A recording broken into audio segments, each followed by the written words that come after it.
ಯಾಕಪ್ಪ ಹಾಗೆ ಬಿಕ್ಕಿ ಬಿಕ್ಕಿ ಆಳ್ತಾ ಇದೆಯಾ ಅಂದರೆ, ಅವನಿಗೆ ಬೆಂಗಳೂರಿನ ಕಬ್ಬನ್ಪೇಟೆಯಲ್ಲಿರ್ತಕ್ಕಂಥ ಒಬ್ಬ ಮನುಷ್ಯ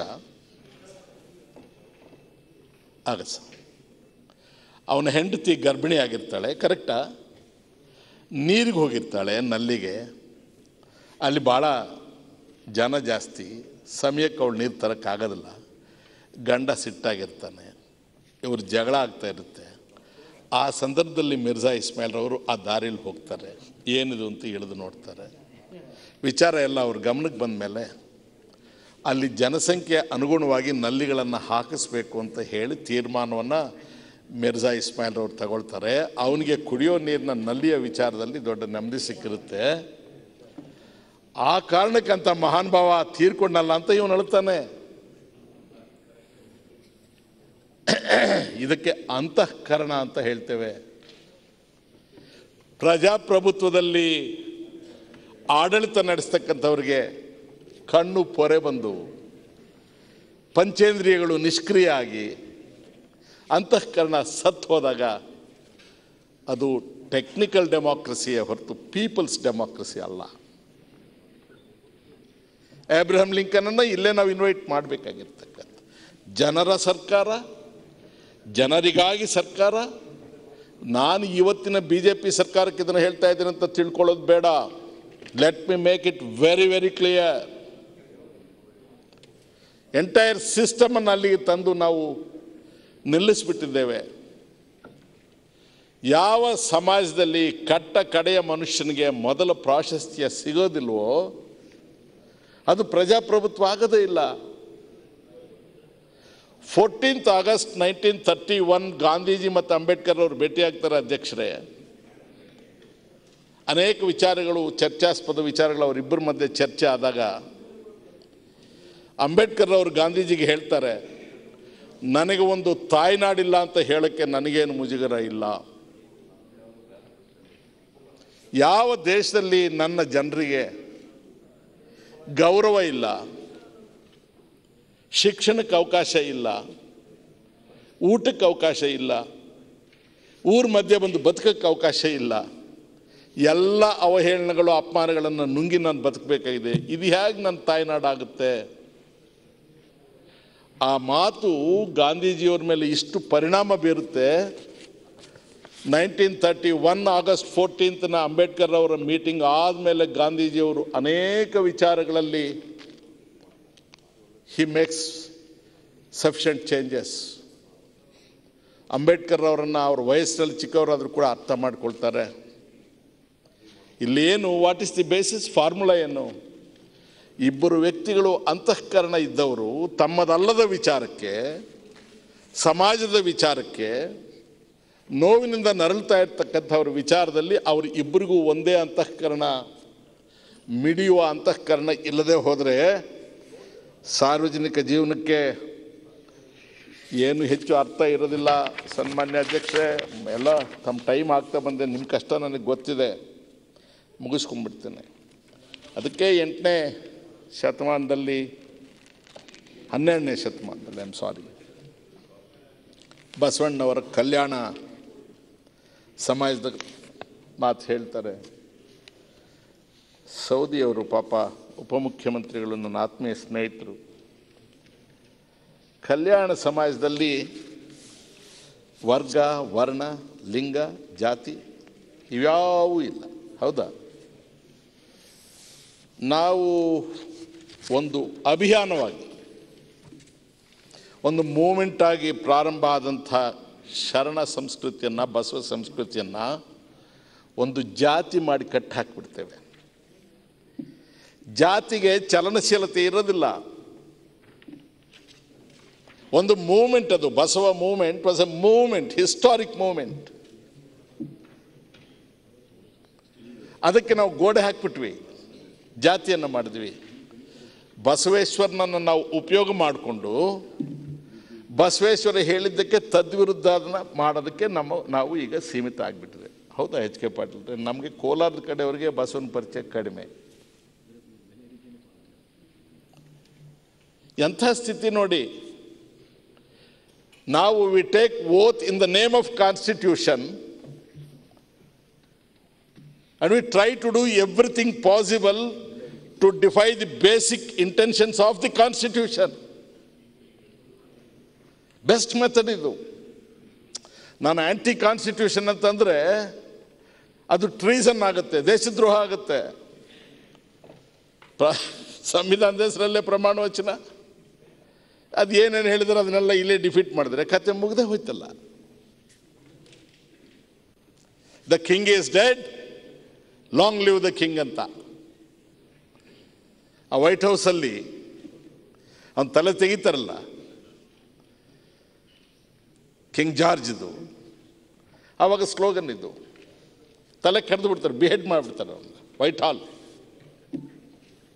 the king is dead, long live the king ಅಂತ. ಈಗ we have come to that. ಅಧ್ಯಕ್ಷರೇ, ಬಹಳ ದೊಡ್ಡ ಮನಸ್ಸು ಮಾಡಿ ನನಗೆ ತಾವು ಅವಕಾಶ ಕೊಟ್ಟಿದ್ರಿ. 2 ವಿಚಾರ ಪ್ರಸ್ತಾಪ ಮಾಡಿ ಕೂತು ಬಿಡ್ತೇನೆ ನಾನು. ಯಾಕಂದರೆ ನೀವು ಕೊಟ್ಟ ಸಲಿಗೆಯನ್ನು ಅಥವಾ ಗೌರವವನ್ನು ಉಪಯೋಗಿಸ್ಕೊಳ್ತಕ್ಕಂಥ ಹೊಣೆ ಕೂಡ ನನ್ನ ಮೇಲಿದೆ. 1-2 ಸನ್ನಿವೇಶದಲ್ಲಿ ಸ್ವಲ್ಪ ಇರುಸುಮುರುಸಾಗ್ತಕ್ಕಂಥ ಸಂಬಂಧಗಳು ಬಂದರೂ ಕೂಡ ನಾನು ಪೀಠವನ್ನು ಗೌರವಿಸ್ತಕ್ಕಂಥವನು, ವ್ಯಕ್ತಿಗತವಾಗಿ ತಮ್ಮನ್ನು ಗೌರವಿಸ್ತಕ್ಕಂಥನು. ಈ ದೇಶ ಎಂಥ ದೇಶ ಇದು? ಇದೊಂದು ಘಟನೆ ನಾವು ಹೇಳಲೇಬೇಕು. 1927 19th ಡಿಸೆಂಬರ್ ಇಬ್ಬರನ್ನ ಗಲ್ಲಿಗೇರಿಸ್ತಾರೆ ಈ ದೇಶದಲ್ಲಿ ಇಂಗ್ಲೀಷ್ ಸರ್ಕಾರ. ಅಶ್ಫಾಕುಲ್ಲಾ ಖಾನ್, ಪಂಡಿತ್ ರಾಮದಾಸ್ ಬಿಸ್ಮಿಲ್ ಅಂತ ಇಬ್ಬರು ಕ್ರಾಂತಿಕಾರಿಗಳು. ಅವರಿಬ್ಬರು ಬ್ರಿಟಿಷ್ ಸರ್ಕಾರಕ್ಕೆ ಇಷ್ಟವಿಲ್ಲದ ಕ್ರಾಂತಿಯ ಚಟುವಟಿಕೆಗಳಲ್ಲಿ ತೊಡಗ್ತಾರೆ. ಕಾಕೋರಿ ಅಂತ ಒಂದು ಟ್ರೈನ್ನಲ್ಲಿ, ರೈಲ್ವೆ ಇದರಲ್ಲಿ ಹಣ ಬರ್ತಾ ಇರಬೇಕಾದ್ರೆ ಅದನ್ನು ಲೂಟಿ ಮಾಡಿ ಅದನ್ನೆಲ್ಲ ಕ್ರಾಂತಿಕಾರಿ ಚಟುವಟಿಕೆಗಳಿಗೆ ಉಪಯೋಗಿಸ್ಬೇಕು. ಅದನ್ನು ಕರೆಯೋದೇ ಕಾಕೋರಿ ಸಂಚು ಅಂತ, ಕಾನ್ಸ್ಪಿರಸಿ ಆಫ್ ಕಾಕೋರಿ ಅಂತ. ಬಲ್ಗೇರಿಯಾದಲ್ಲಿ ಜಾರ್ಜ್ ಡಿಮಿಟ್ರೋವ್ ಅಂತ ಇದ್ದರು. ಅವ್ರದ್ದು ರಿಕ್ಸ್ಟ್ಯಾಗ್ ಪ್ಯಾಲೇಸ್ ಫೈರ್ ಕಾನ್ಸ್ಪಿರಸಿ ಅಂತ ಇತ್ತು. George Dimitrov was the president of Bulgaria for a long time. He was a comrade of Lenin. ಈ ಕಾಕೋರಿ ಸಂಚು ಕೂಡ ಇಡೀ ಜಗತ್ತಿನಲ್ಲಿ, ಅವತ್ತು ಕ್ರಾಂತಿಕಾರಕ ಜಗತ್ತಿನಲ್ಲಿ it was recognised. Bhagat Singh ರಾಗ ಬದುಕಿರ್ತಾರೆ, ಅವರು ಹೆಮ್ಮೆಯ ಮಾತುಗಳನ್ನು ಹೇಳ್ತಾರೆ ಅಕ್ರಾಸ್ ದಿ ಕಮ್ಯುನಿಟಿ, ಈ ದೇಶ ನಮ್ಮದು ಅಂತ ಹೇಳಿ. ಅವರಿಬ್ಬರು ಕೂಡ ಒಂದೇ ದಿವಸ ಗ್ಯಾಲೋಸ್ ಹೋಗ್ತಾರೆ. ಭಾಳ ಸಮ್ಟೈಮ್ಸ್ ವಿಧಿ ಹ್ಯಾಕೆ ಕೆಲಸ ಮಾಡುತ್ತೆ ಅಂದರೆ, ಅಶ್ಫಾಕುಲ್ಲಾ ಖಾನ್ ಅವರು ಫೈಜಾಬಾದ್ ಡಿಸ್ಟ್ರಿಕ್ಟ್, ಉತ್ತರ ಪ್ರದೇಶ್. ಪಂಡಿತ್ ರಾಮದಾಸ್ ಬಿಸ್ಮಿಲ್ ಕೂಡ ಅದೇ ಫೈಜಾಬಾದ್ ಜಿಲ್ಲೆಯವರು. ಡಾಕ್ಟರ್ ರಾಮ್ ಮನೋಹರ್ ಲೋಹಿಯಾ ಅವ್ರದ್ದು ಕೂಡ ಜನ್ಮಸ್ಥಳ ಅಕ್ಬರ್ಪುರ ಏನಿದೆ ಅದು ಕೂಡ ಫೈಜಾಬಾದ್ ಡಿಸ್ಟ್ರಿಕ್ಟಲ್ಲಿ. ಭೂಮಿಗೆ ಈ ವಿಶೇಷವಾದಂಥ ಗುಣ ಇರುತ್ತೆ ಅಂತ ಅನಿಸುತ್ತೆ. ಇಂಥ ಮಹಾನ್ ಭಾವರೆಲ್ಲರೂ ಕೂಡ ನಮಗೆ ಈ ಸ್ವಾತಂತ್ರ್ಯವನ್ನು ತಂದು ಕೊಟ್ಟಿದ್ದಾರೆ. ನಾವು ಈ ಸ್ವಾತಂತ್ರ್ಯವನ್ನು, ಈ ಪ್ರಜಾಪ್ರಭುತ್ವವನ್ನು ಉಳಿಸ್ಕೊಂಡು ಹೋಗಬೇಕಾಗಿದೆ.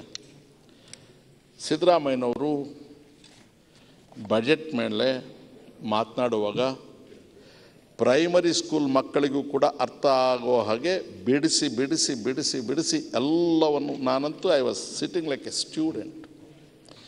ಗುಣಕ್ಕೆ ಮತ್ಸರ ಇಲ್ಲ, ಅವ್ರ ಹಂಗೆ ನಾನು ಆಗಬೇಕು ಅಂದರೆ ಸಾಧ್ಯವೇ ಇಲ್ಲ. ಬಜೆಟ್ನ ವಿಚಾರದಲ್ಲಿ, ಆರ್ಥಿಕ ವಿಚಾರಗಳಲ್ಲಿ ಅಷ್ಟು ನೈಪುಣ್ಯತೆಯಿಂದ, ಅಷ್ಟೊಂದು ಸಾಮರ್ಥ್ಯತೆಯಿಂದ ದೃಢವಾಗಿ ಮಾತನಾಡ್ತಕ್ಕಂಥದ್ದು ಬಹುಶಃ ಇವತ್ತಿನ ಸಮಕಾಲೀನ ರಾಜಕಾರಣದಲ್ಲಿ ಕೆಲವೇ ಜನರಿಗೆ ಸಾಧ್ಯ.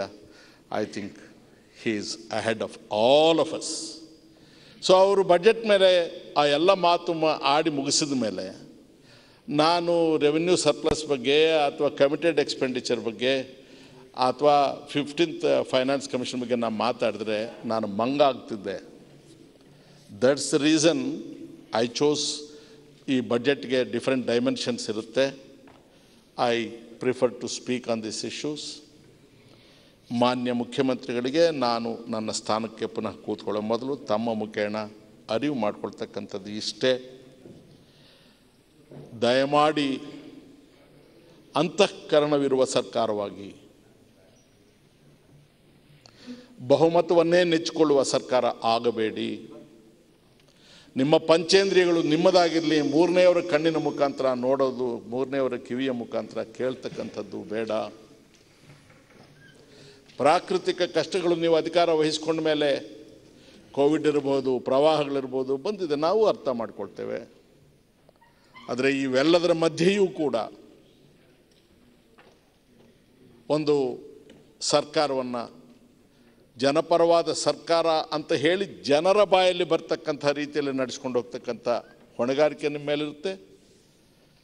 ಮಾನ್ಯ ಸಿದ್ದರಾಮಯ್ಯನವರ ತಾಯಿ ಬಹುಶಃ ಅನಕ್ಷರಸ್ಥೆ ಅಂತ ಕಾಣುತ್ತೆ, ಅಲ್ಲ ಸರ್? ತಂದೆಯವ್ರಿಗೆ ಏನಾದರೂ ಅಕ್ಷರ ಬರೆಯೋಕ್ಕೆ ಬರ್ತಿತ್ತೆ. ಪ್ರಜಾಪ್ರಭುತ್ವದ ಸ್ಪೆಷಾಲಿಟಿ, ತಂದೆ ಅನಕ್ಷರಸ್ಥರು, ತಾಯಿ ಅನಕ್ಷರಸ್ಥರು. ಮೊದಲನೇ ಬಾರಿ ಅಸೆಂಬ್ಲಿಗೆ ಆರಿಸಿ ಬಂದಾಗ ಕನ್ನಡ ಕಾವಲು ಸಮಿತಿ ಅಧ್ಯಕ್ಷರು ಇಷ್ಟು ಬಾರಿ ಬಜೆಟನ್ನು ಮಂಡನೆ ಮಾಡ್ತಾರೆ. ನಾನು ಅವರಿಗೆ ಅನೇಕ ಸಲ ಹೇಳ್ತೇನೆ, ನೀವು ಖಾಸಗಿ ವ್ಯಕ್ತಿ ಅಲ್ಲ, ಸಾರ್ವಜನಿಕ ಆಸ್ತಿ ಅಂತ. ಯಡಿಯೂರಪ್ಪನವ್ರ ವಿಚಾರದಲ್ಲೂ ಕೂಡ ಒಂದು ಒಳ್ಳೆ ಮಾತು ಹೇಳಬೇಕಂತ ನಿರ್ಬಂಧ ನನಗಿದೆ. ತಾವು ಮೊದಲನೇ ಸಾರಿ ಅಸೆಂಬ್ಲಿಗೆ ಬಂದಾಗ ತಮ್ಮ ಜೊತೆಗೆ ಎಷ್ಟು ಜನ ಇದ್ದರು? ಶಿಕಾರಿಪುರದ ಮುನ್ಸಿಪಲ್ ಅಧ್ಯಕ್ಷಗಿರಿಯಿಂದ ಅಸೆಂಬ್ಲಿಗೆ ವೆಂಕಟಪ್ಪನವರನ್ನು ಪರಾಭವಗೊಳಿಸಿ ತಾವು ಬಂದ್ರಿ. ನಂತರದ ದಿನಗಳಲ್ಲಿ ಏಳು ಬೀಳುಗಳನ್ನು ಎಲ್ಲ ನೋಡಿದ್ದೀರಿ. ನಿಮಗೆ ಒಂದು ಪುಸ್ತಕ ರಿಲೀಸ್ ಮಾಡುವಾಗ ನಿಮ್ಮ ಜೊತೆಗೆ ಬಂದು ನಾನು ಹೇಳಿದ್ದೆ, ಇವತ್ತು ಕೂಡ ನಾನು ಆವತ್ತು ನಿಮ್ಮ ಬಗ್ಗೆ ಆಡಿರ್ತಕ್ಕಂಥ ಮಾತುಗಳಿಗೆ ಬದ್ಧನಾಗಿದ್ದೇನೆ. ಆದರೆ ಬ್ಯಾಂಡ್ ಸೆಟ್ ವಿಚಾರದಲ್ಲಿ ಹುಷಾರಾಗಿರಿ. ಅಧಿಕಾರ ಶಾಶ್ವತ ಅಲ್ಲ. ಈಗ ದಿವಸ ನಿಮಗೆ ಕಾಣಿಸ್ಕೊಳ್ಳೋರು ಯಾರೂ ಕೂಡ ಅಧಿಕಾರ ಕೈ ಬಿಟ್ಟ ಮೇಲೆ ಕಾಣೋದಿಲ್ಲ. ಕುಟುಂಬ ಅಂದಮೇಲೆ ವ್ಯಾಮೋಹ ಇರುತ್ತೆ, ಇರೋದು ಬೇಡ ಅಂತ ಹೇಳಲ್ಲ. ನಿಮ್ಮ ದಿವಂಗತ ಶ್ರೀಮತಿಯವರ ಪರಿಚಯ ನಮಗಿತ್ತು. ನಾವು ಕಮಿಟಿಯಲ್ಲಿ ಕಾಶ್ಮೀರ ಪ್ರವಾಸಕ್ಕೆ ಹೋದಾಗ ನಾವು ಬರೋದಿಲ್ಲ ಪಹಲ್ಗಾಮ್ಗೆ ಅಂತಂದರೆ, ಅಮ್ಮ ನನ್ನ ಮಕ್ಕಳನ್ನ ಅವ್ರು ಕರ್ಕೊಂಡೋದು, ನಾ ಕರ್ಕೊಂಡು ಹೋಗ್ತೀನಿ ಅಂತ. ನಿಮಗೆ ನೆನಪಿದೆಯೋ ಇಲ್ವೋ? ನನಗೂ ನೆನಪಿದೆ. ನಾವು ಮನುಷ್ಯರಲ್ವಾ? ಆ ಥರದ ಸಂಬಂಧಗಳಿರೋದಿಲ್ವಾ? ಆದರೆ ಕುಟುಂಬದ ವ್ಯಾಮೋಹ ನಿಮ್ಮನ್ನು ಬಲಿ ತಗೊಳ್ಬಾರ್ದು.